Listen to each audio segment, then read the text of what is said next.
Hello, dear family. Welcome to Echoes and Tales. Kindly hit that subscribe button and give us a like. It truly means the world to us. Don't forget to share this video with your friends and loved ones, and be sure to turn on post notifications so you never miss our upcoming stories. We truly appreciate your support. Now, sit back, relax, and let's dive into the tale. The next path curled into a dead forest. Charred trunks, cracked limbs, and ash-strewn earth stretched wide like a memory of fire that hadn't yet forgotten. "This isn't Gome's bow," said Manier, voice hushed. "Here, a war once burned through 100 clans, and the trees refused to regrow until forgiveness passed. At its heart lay a bridge, not built of planks, but of fallen limbs lashed together with ancestor hair and old regrets. The bridge of broken boughs. No one crossed without offering what burdened them most. One by one, travelers stepped forward. A Thorn envoy tore a page from her own betrayal orders and cast it beneath the bridge. A clocksmith smashed her last bottle of stolen time sand, whispering, "No more shortcuts." Sanyu approached, reached inside her satchel, and pulled out the jagged fang of the red hyena she had slain long ago, an act both brave and bitter. She dropped it into the ash. No more trophies from pain. Cato reached for the lion drum, pausing. Then, he removed one golden ring from its rim, a ring engraved with his father's name. "Let honor carry me, not inheritance," he said, laying it down. Even the goat, somehow understanding, dropped a dry gourd she had stubbornly clung to since the clock market. The gourd split, revealing not water, but a nest of bright seeds. A traveler gasped. "Let the dead boughs bloom," someone whispered. And bloom they did. The bridge, once brittle and gray, pulsed with green. Vines sprang from knots, moss clung to bark, and tiny buds opened like sighs. With careful steps, the caravan crossed, not over grief, but through it, transformed. Behind them, the forest stirred. A single sapling pushed up through ash, its leaves the same shade as the plum terraces. On the 42nd morning, they reached a stretch of earth where the ground tilted skyward and the air shimmered like fire smoke. Above them loomed a rift in the sky, jagged, glowing faintly blue.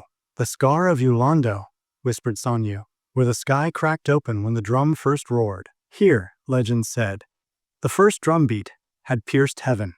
Gods wept stars, and the world's first music slipped through the scar. No one dared sing beneath it, lest their voice get caught in the crack forever. But the lion drum quivered in its harness. Cato knew it. It wants to speak here. It must. A circle was formed. Drummers took their places, Kibu, Sanyu, and 3 elders who had once played only for funerals. They raised their hands, eyes turned not to earth, but to the scar. The first beat fell. A low, steady thrum, not war, not warning. A heartbeat. The second joined, a lighter rhythm, echoing children's feet on riverbanks. The third, grief and rain and the sound of mothers humming over pots. Then came the lion's voice. It roared through the drum, deep, defiant, whole. The sky scar pulsed, not wider, but softer. Clouds shimmered gold, then parted. A hawk soared through, then another, then a flight of birds that had been extinct since the Thorn Wars. "No sky stays broken forever," said Sanyu, lifting her gaze. That night they camped under stars no map held, stars born fresh from sound and sorrow. And the lion drum, for the first time in the journey, glowed faintly from within, its heart stirred by heaven itself. Morning light under the healed sky felt new, almost weightless. The wind road wound into a barren plateau strewn with slate slabs, each smooth as river pebbles, each ringing like bronze when tapped. Thorn envoys called the place tomorrow's quarry, veins of stone that remembered the future more clearly than the past. In the plateau's center sat one monolith taller than a giraffe, its face etched with faint spirals. Elders insisted every caravan chip a shard, then listen. Mulago, with carver's reverence, struck a careful flake. When it landed, the slate rang once, paused, then hummed a tiny melody. Notes no ear had heard yet, but every heart recognized. "A song still coming," Sanyu whispered. Each traveler chipped a sliver. Children pressed shards to ears and giggled, as lullabies not yet sung tumbled out. Refugees heard mango orchard laughter. They had not lived, but now could imagine. Cato lifted his fragment and heard overlapping drumbeats. Young hands, generations hence, drumming on wood not yet carved.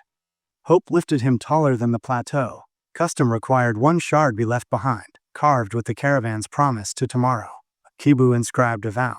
We plant, we mend, we drum. They embedded it at the monolith's base, sealing it with rainbird melody on Nyasa's reed whistle. As they walked on, wind skimmed the slate field, weaving the fragments' murmurs into a single far-off chorus. Tomorrow greeting today. Beyond the quarry rose basalt cliffs crowned by weather-beaten ramparts, the silent citadel, an abandoned fortress said to imprison echoes of every betrayal that toppled it centuries ago. No bird nested there. Even wind crept softly. Yet the Wind Road's map showed a cistern of crystalline water within, vital before the next desert stretch. At dusk, the caravan climbed switchbacks, torches flickering. Inside the gate, silence thickened like old honey. Foot taps made no sound. Whispers died mid-air. The very idea of voice felt blasphemous. They located the cistern, water gleaming under moonslits. Kato lowered a bucket. Ripples came without splash. Sanyu tested Nyasa's whistle. No tone arose. The citadel devoured sound. Menyer signed. Soundless walls drink trust. Keep eyes on one another. Lantern orphans lashed cord from waist to waist, forming a human chain while gourds filled.